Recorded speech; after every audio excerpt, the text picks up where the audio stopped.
Alright, looks like we got the thing going here. Okay, so here we go with the tutorial. Alright, first thing we're going to do, going to clean up our window a little bit here so we have some more room to see what's going on. Alright, I like that a lot better.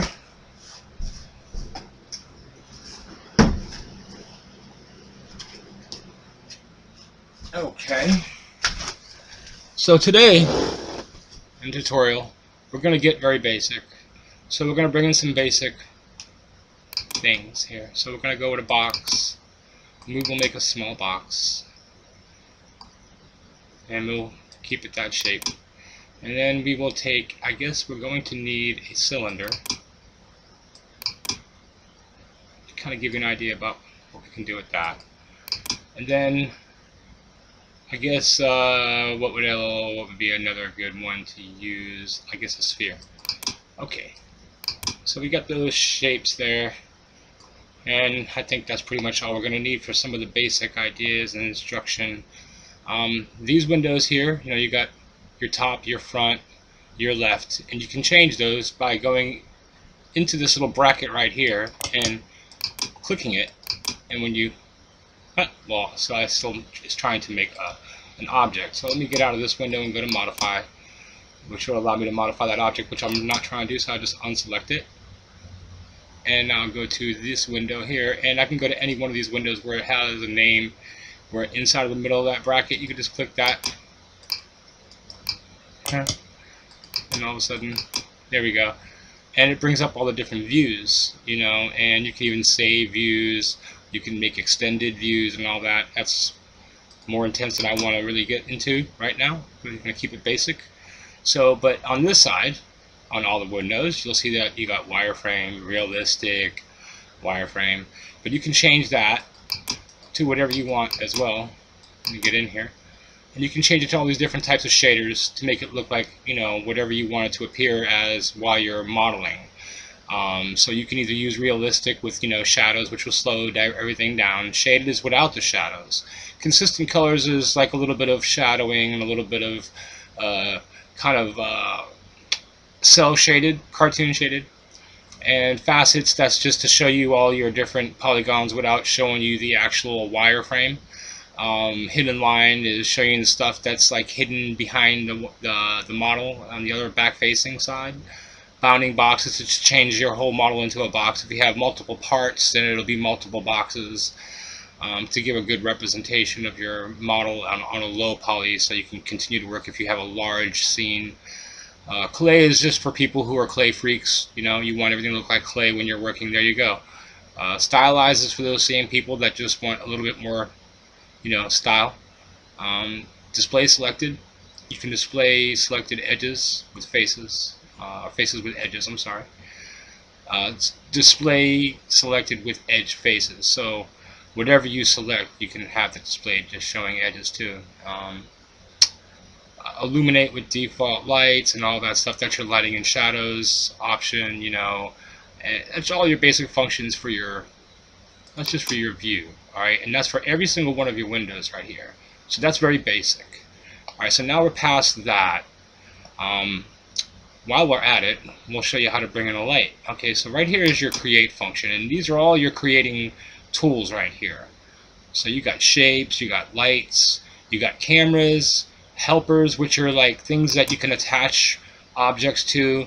So like when you make like a moving cylinder, you want it to go up and down like on a robot, you need to attach one part to a dummy object and another part to a dummy object, so that when you do the look at constraint, and they both look at each other, and no matter where they move, they kind of look like they're kind of like a cylinder type thing. It's all being put together by two dummy objects, because you can't actually get the two objects to look at each other, because it's going to create some sort of vortex where there's a crossover issue. So you need dummies to attach them to. So you're actually having one dummy look at this object, and this dummy or this object looking at that dummy, or something like that. But it can't be just one object looking at another and then another object looking at that, because as soon as this object is told to look at that, it kind of breaks the link. So there has to be another object. So that's why you need helper bot or helper objects, and they act a lot like the empty objects. Create an empty 3D empty inside of Unity. So that's what a lot of these are right here. There's a lot of different types of helpers here. Don't get too lost in it. We're not going to go too in depth with that right now. And then over here you have space warps, which is basically things that affect your world. You know, there's world modifiers and there's space modifiers. And then you got systems. You know, you can create bone systems, biped systems for creating your characters, sunlight systems, which is a lot like a daylight system, or you know, inside of Unity. You have different arrays of lights, and then you have standard lights, which don't really take that much CPU power. And then you have, you know, or actually, since we're not in actual lights, we're just in standard, what you call system. These are like helpers, and you go down here, and you can actually add more to this list by going into preferences, and it's a long process, but we're not going to get into that right now. So, in lighting, we were going to bring a light in. So yeah, photometric is the big, heavy GPU. Graphic intensive one, and you don't want to use that. You want to kind of go into standard and then pick one of these, you know, and these are just a lot more lower, and you can get anything you want here. You got skylights, you know, which is like your daylight. So isn't the free direct. You had your area, Mr. Area Spotlight uses global illumination. Anything that uses the Mr., it's global illumination. So this is your regular Omni, and this is your more expensive Omni. You know, this is your regular skylight, and this is your more expensive skylight.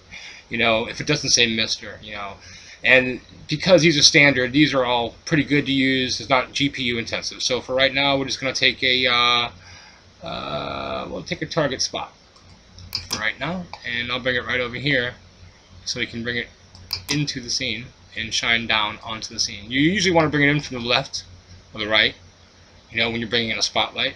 And then when you want to bring in a Omni light, you kind of can bring it anywhere in the scene. It'll drop right down to the floor.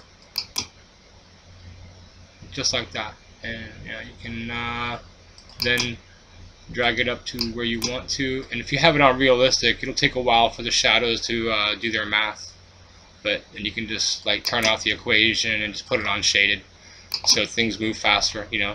And also a lot of stuff going on there. Alright, so if you're moving stuff around, sometimes it'll break it down into boxes and stuff like that, and that just means that the GPU is being taxed. Don't worry about that, that's not really a big deal.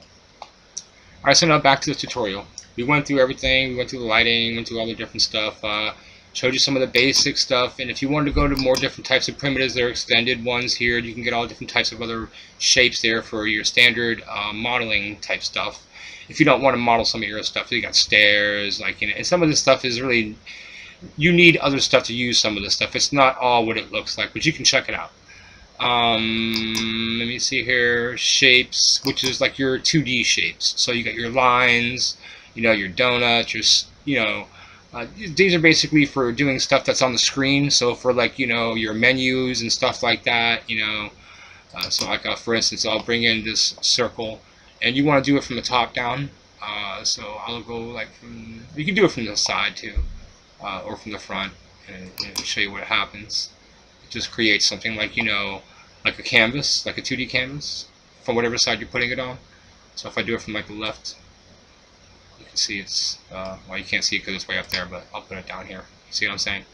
So you can make like a 2D or a 3D controller just by having these two and using it, you know, the splines. And then after you're done with the splines, you can like convert it into whatever, you know. It'll tell you what you can convert it in just after you select it. So I got it selected, and I'll go to modify panel, and so it'll bring up the information about that loop, you know what I'm saying. It'll show you the circle and show you how you want to render it. You can, you know, make a like a rendered loop, you know, of polygons, and you can decide how many polygons that's going to be. So to show you, let me show you here. I'll go to interpolation.